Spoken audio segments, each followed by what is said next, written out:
আপনি কি জানেন ম্যাকডোনাল্ডস আসলে কোনো ফাস্ট ফুড কোম্পানি নয়।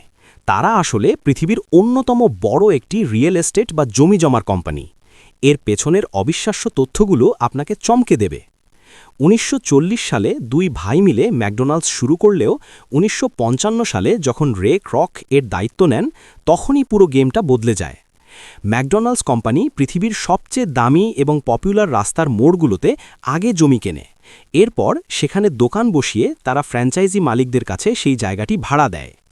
বর্তমানে সারা বিশ্বে ১০০টিরও বেশি দেশে ম্যাকডোনাল্ডসের ৪১,০০০-এরও বেশি শাখা আছে। এর মধ্যে প্রায় ৯৫% দোকানই ম্যাকডোনাল্ডস নিজে চালায় না, এগুলো চালায় বিভিন্ন ফ্র্যাঞ্চাইজি মালিকরা।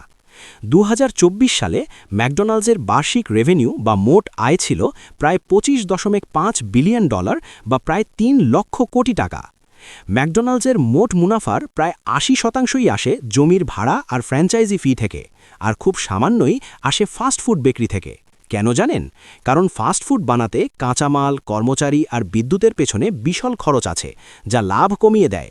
কিন্তু জমির ভাড়া বা ফি আদায়ে কোনো বাড়তি খরচ নেই, এর পুরোটাই নিট মুনাফা।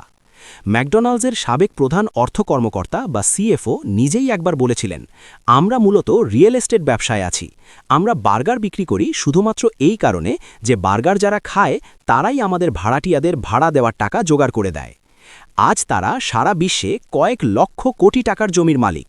একেই বলে দূরদর্শী বিজনেস প্ল্যানিং, যেখানে সামলে একটা পণ্য থাকলেও আড়ালে চলে বিশাল এক সম্পদের খেলা। আপনার মূল ব্যবসার আড়ালে এমন একটি অ্যাসেটস বা সম্পদ তৈরি করুন যা আপনার অনুপস্থিতিতেও আপনাকে নিয়মিত আয় দেবে।